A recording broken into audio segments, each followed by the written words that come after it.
No one is talking about how Blake Lively and Ryan Reynolds secretly took over It Ends With Us, but we're about to expose the entire plan. And no, this has nothing to do with Justin Baldoni.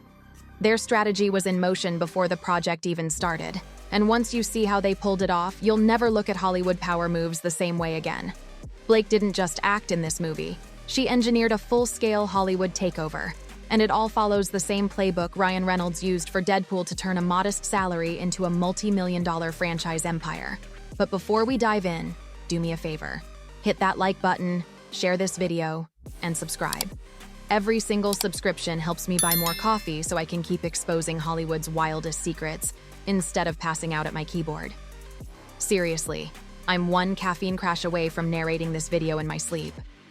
Now, back to Blake's mastermind move. The setup, entering the project with a low offer. Blake started her takeover mission the same way Ryan did with Deadpool, by playing it humble. She accepted a lowball salary of $3 million for the role of Lily Bloom, way below her earning power. But she made sure to get an executive producer credit. Now, this credit is usually just a fancy title given to high-profile actors, but for Blake, it was step one in gaining power over the project. Meanwhile, Justin Baldoni personally funded most of this movie through his production company, Wayfarer Studios, with a tight $25 million budget. Sony joined as a co-distributor, but the financing, that was all on Justin. And that's exactly why Blake targeted this project. Small budget films equals easier to control. The power move, outspending the budget to gain control. Here's where things get wild. Blake waited until half of the budget was spent before making her real move. Her first power play, the wardrobe takeover. The costumes were already purchased, the budget was locked, and then, boom, Blake demanded a full wardrobe change to match her personal vision. The production had no choice but to spend more money, stretching the already fragile budget even thinner. Why is this such a power move? Because once a movie runs out of money, the person controlling the cash flow suddenly becomes the most powerful player in the game. And that player was now Blake Lively. The script takeover, Blake and Ryan's secret rewrite. With the budget under her control, Blake moved to phase 2, rewriting the script. And who better to help her than Ryan Reynolds, Hollywood's king of script rewrites? Ryan had already proven his skills in Deadpool, where he rewrote large portions of the dialogue and negotiated a massive back-end deal. So Blake brought him in to tweak lines without telling Justin or the original screenwriter. She even invited Justin to her house, where Ryan and Taylor Swift, yes, Taylor Swift, were waiting to hype up her rewrites. It was an ambush of influence, and Justin had no choice but to accept the changes.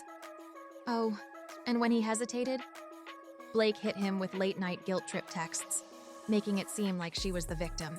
Reading the second part of your message, my heart sank. And damn right, you got great friends if that's how you felt and they knew that. But I just wanted you to know that I didn't need that because it's really good and it's going to make the movie sing like you said. And I am so sorry you have been through what you've been through with these other filmmakers and producers or whoever the people were that you worked with. Exploiting the Hollywood strikes for more power?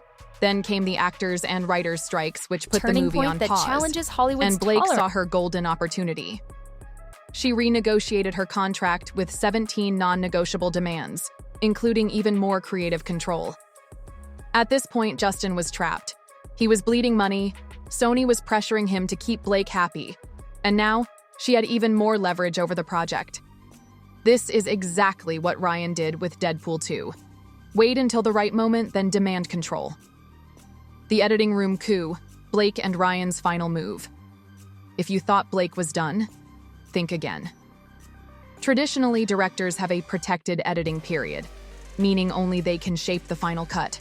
But Blake, she demanded access. At first, she got 2 days. Then she extended it to 10. She brought in her own editors, including one from Ryan's Deadpool team. And then, just for good measure, Taylor Swift allegedly got the original composer fired and replaced with one of her own people. Now, there were 2 competing cuts. Justin's version, which tested higher in screenings. Blake's version, which Sony and her team pushed. Guess which one she fought to release? The marketing blackmail. Blake's final ultimatum. With the film now fully hijacked, Blake made her final demand. Pick her version of the movie, or she'd refuse to promote it. A lead actress boycotting press could tank the film, and Blake knew it. To make things even worse, she forced Justin into the basement at his own film's premiere while she took center stage. This wasn't just a power move, it was a total industry flex. The real endgame, Blake and Ryan's Hollywood empire plan.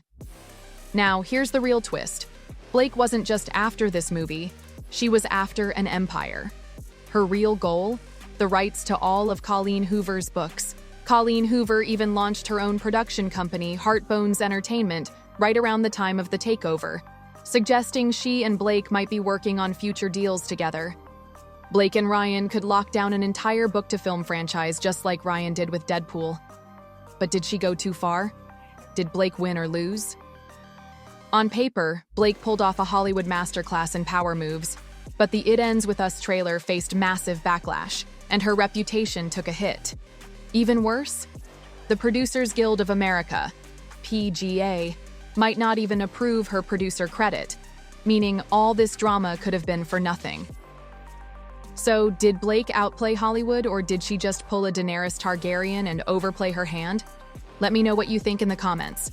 And before you go, like, share, and subscribe because, seriously, I need more coffee to keep breaking down these Hollywood power moves. Every sub fuels my caffeine addiction and keeps these videos coming. See you in the next one.